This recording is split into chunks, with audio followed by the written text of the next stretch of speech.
తాకట్లో ఉన్న మీ బంగారాన్ని విడిపించి ఆ రోజు ఆన్లైన్ రేటుకి కొంటాం. Sharma gold company.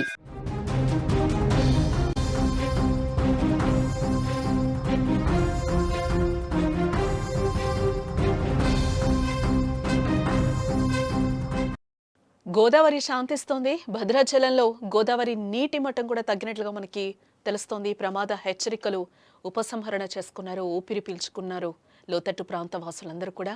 41 అడుగుల వద్ద గోదావరి ప్రవహిస్తోంది.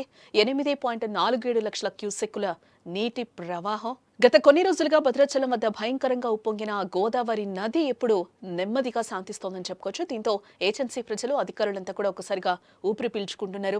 ఎగువ నుంచి భారీగా వచ్చిన వరద నీటితో గత కొన్ని రోజులుగా గోదావరి భయపెట్టిందని చెప్పుకోవచ్చు.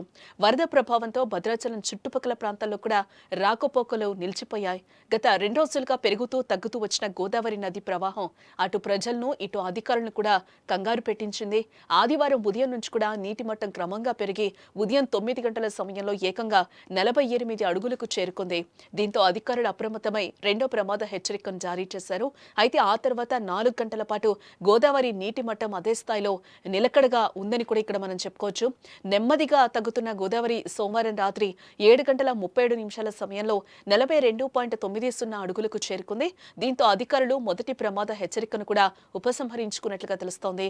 ఈ నిర్ణయంతో 3 రోజులుగా నిలిచిపోయిన భద్రాచలం, చర్ల మధ్య రాకపోకలు మళ్లీ ప్రారంభమయ్యాయని చెప్పుకోవచ్చు.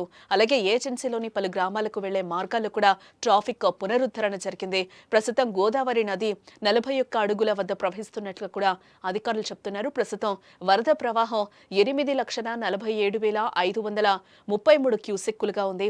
పరిస్థితి అదుపులో ఉండడంతో అధికారులు కూడా ఊపిరి పీల్చుకుంటున్నారు. ప్రస్తుతం ఎగువన వర్షాలు తగ్గుముఖం పట్టడంతో గోదావరి వరద ప్రవాహం కూడా తగ్గుతోందని అధికారులు చెప్తున్నారు. ఇక ఇదిలా ఉంటే గత వారం రోజులుగా వరద ముప్పుతో ఇబ్బందులు పడిన ఏజెన్సీ ప్రజలు ఇప్పుడు సాధారణ స్థితికి చేరుకుంటున్నారు.